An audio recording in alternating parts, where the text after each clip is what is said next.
Assalamualaikum warahmatullahi wabarakatuh. Salam sejahtera bagi kita semuanya. Perkenalkan, nama saya Eka Sutikno SPD, peserta pelatihan dasar CPNS 2021 Angkatan 56 Kelompok 4. Penyelenggara BPSDM Sumatera Utara dan LPP Agro Nusantara. Dengan pengampu materi Ibu Yamnur Mahlia, SST MKes. Berikut ini saya akan memaparkan agenda 2, akuntabilitas dan penerapannya.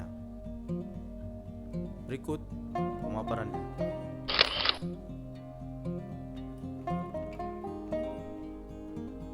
Materi pokok pada agenda 2 ini akuntabilitas. Materi pokok ada 4 kegiatan pembelajarannya. Yang pertama, konsep akuntabilitas. Yang kedua, mekanisme akuntabilitas. Yang ketiga, akuntabilitas dalam konteks. Dan yang keempat, menjadi PNS yang akuntabel. Selanjutnya, yang pertama, konsep akuntabilitas. Perbedaan akuntabilitas dan responsibilitas. Akuntabilitas adalah kewajiban pertanggungjawaban yang harus dicapai. Sedangkan responsibilitas adalah kewajiban untuk bertanggung jawab. Selanjutnya, definisi akuntabilitas. Akuntabilitas merujuk pada kewajiban setiap individu, kelompok atau institusi untuk memenuhi tanggung jawab yang menjadi amanahnya, yaitu menjamin terwujudnya nilai publik, di mana nilai-nilai publik ada 4, yaitu yang pertama, mampu mengambil pilihan yang tepat dan benar ketika terjadi konflik kepentingan antara kepentingan publik dengan kepentingan sektor, kelompok, dan pribadi. Nilai yang kedua, memiliki pemahaman dan kesadaran untuk menghindari dan mencegah keterlibatan PNS dalam politik praktis. Yang ketiga, memperlakukan warga secara sama dan adil dan dalam penyelenggaraan pemerintahan dan pelayanan publik. Dan yang keempat, menunjukkan sikap dan perilaku yang konsisten dan dapat diandalkan sebagai penyelenggara pemerintah. Selanjutnya, aspek-aspek akuntabilitas. Yang pertama, akuntabilitas adalah sebuah hubungan antara individu, kelompok, instansi, dan masyarakat. Kemudian aspek yang kedua, membutuhkan laporan kinerja dan instansi atau LAKIP. Kemudian yang ketiga, membutuhkan konsekuensi, yaitu berupa sanksi atau reward. Kemudian memperbaiki kinerja demi melaksanakan tugas dalam pelayanan terhadap masyarakat. Kemudian berorientasi kepada hasil. Selanjutnya, 3 fungsi utama akuntabilitas publik.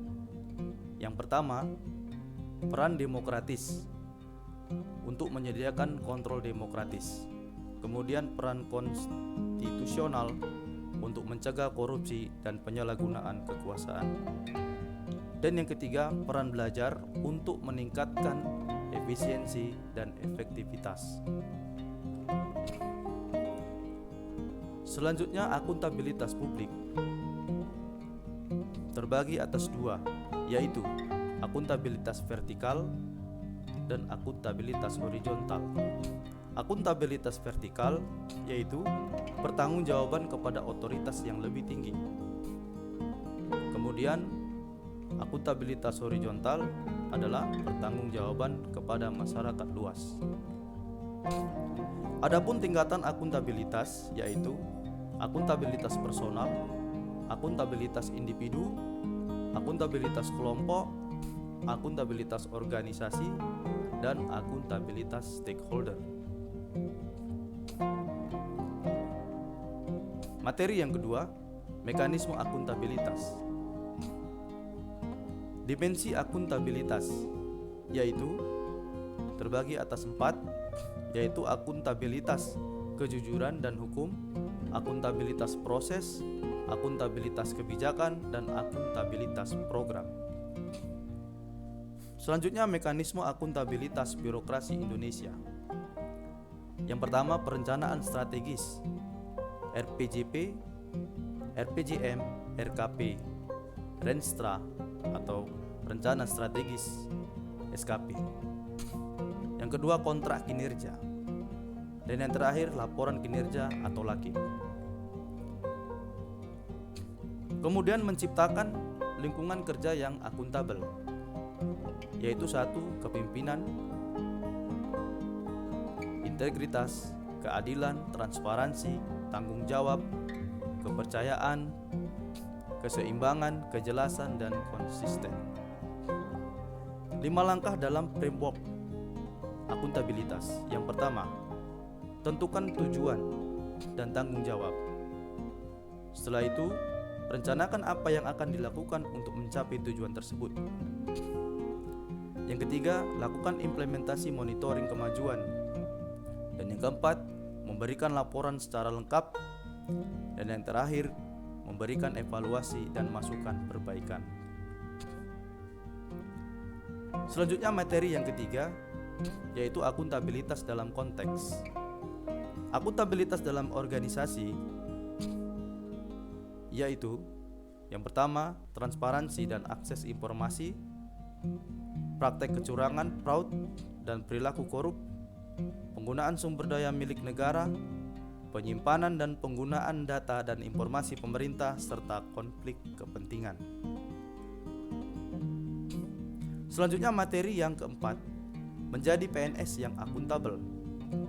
PNS yang akuntabel adalah PNS yang mampu mengambil pilihan yang tepat ketika terjadi konflik kepentingan, tidak terlibat dalam politik praktis, melayani warga secara adil, dan konsisten dalam melaksanakan tugas dan fungsinya. Selanjutnya, apa yang diharapkan dari PNS? Yaitu PNS bertindak sesuai dengan persyaratan legislatif, kebijakan lembaga, dan kode etik yang berlaku untuk perilaku mereka. Selanjutnya, PNS tidak mengganggu, menindas, atau diskriminasi terhadap rekan atau anggota masyarakat. Kebiasaan kerja PNS, perilaku dan tempat kerja pribadi dan profesional, hubungan berkontribusi, harmonis, lingkungan kerja yang nyaman dan produktif. Selanjutnya, PNS memperlakukan anggota masyarakat dan kolega dengan hormat. PNS membuat keputusan yang adil dan tidak memihak. Selanjutnya, PNS melayani stakeholder.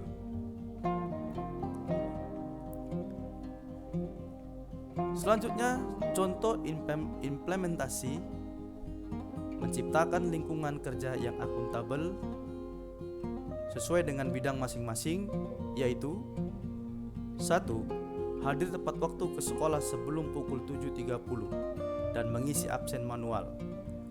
Memberi penilaian terhadap hasil kerja siswa dan memajang di dinding sehingga semua siswa dapat melihatnya. Mendamaikan siswa jika terjadi pertengkaran. Yang keempat, menyusun administrasi pembelajaran dan melaporkan kepada kepala sekolah untuk ditandatangani. Memperlakukan siswa secara adil tanpa membeda-bedakan suku, agama, dan lain-lain. Yang keenam, tidak menerima hadiah dalam bentuk uang ataupun barang dari orang tua siswa sehingga tercipta kepercayaan kepada kita selaku pendidik. Yang ketujuh, secara konsisten memberikan pelayanan kepada peserta didik baik sebelum dan saat pandemi. 8. Memberikan informasi kepada siswa dengan sejelas-jelasnya. Dan yang terakhir adalah menyeimbangkan antara hak dan kewajiban sebagai seorang pendidik. Demikian pemaparan dari saya. Terima kasih atas perhatiannya. Mudah-mudahan dapat bermanfaat. Assalamualaikum warahmatullahi wabarakatuh.